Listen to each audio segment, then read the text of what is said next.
Hello students, चलिए class 12th का पहला चैप्टर जो है वो है जनन।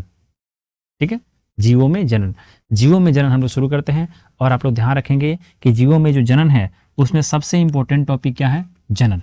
इस पूरे यूनिट का जो कोर है वो जनन है।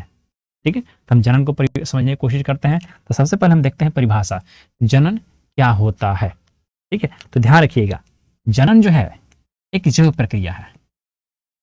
जनन क्या है? एक जैव प्रक्रिया है। ठीक है, इसमें क्या होता है? तो एक परिपक्व जीव, ध्यान रखिएगा, जनन एक जैव प्रक्रिया है जिसमें एक विकसित जीव या फिर परिपक्व जीव क्या करता है? एक निश्चित समय के बाद अपने ही प्रजाति के नए जीव को जन्म देता है। क्या करता है? नए जीव को जन्म देता है। ठीक है, तो जनन एक जैव प्रक्रिया है जिसमें एक परिपक्व जीव निश्चित समय में एक नए जीव को जन्म देता है। ठीक है, ये चीज हुई। अब ये जनन जो है ये हमेशा हमेशा सजीव होगा। ध्यान रखिएगा, कहाँ होगा?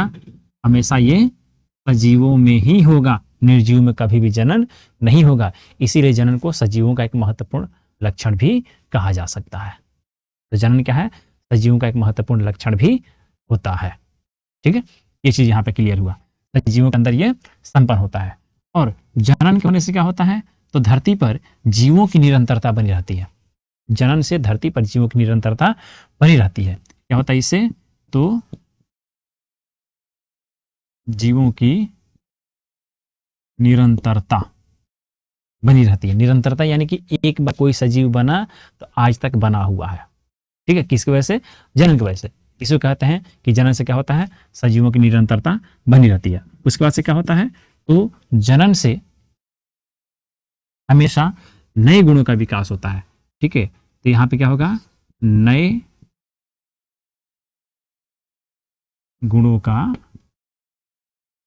विकास होता है जिससे नई नई प्रजातियां भी बनती है। ठीक है, तो जनन से क्या होता है? नए गुणों का विकास भी होता है। ठीक है, और सजीवों को धरती पे जीवित रहने के लिए जनन बहुत ही जरूरी होता है। ठीक है, इसके बाद से इसी में हम लोग देख लेते हैं जनन के प्रकार। ठीक है, आगे क्या पढ़ना है हम लोग को? जनन के प्रकार पढ़ना है।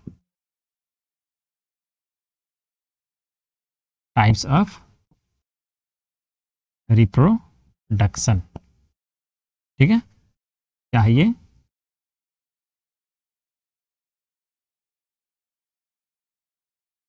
जनन के प्रकार।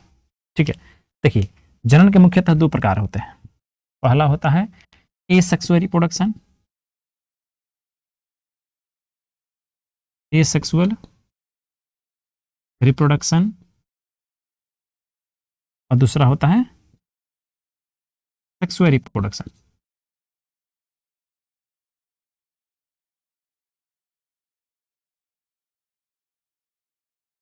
ठीक है, इसको कहेंगे अलैंगिक, अलैंगिक जनन, और ये हो जाएगा लैंगिक जनन।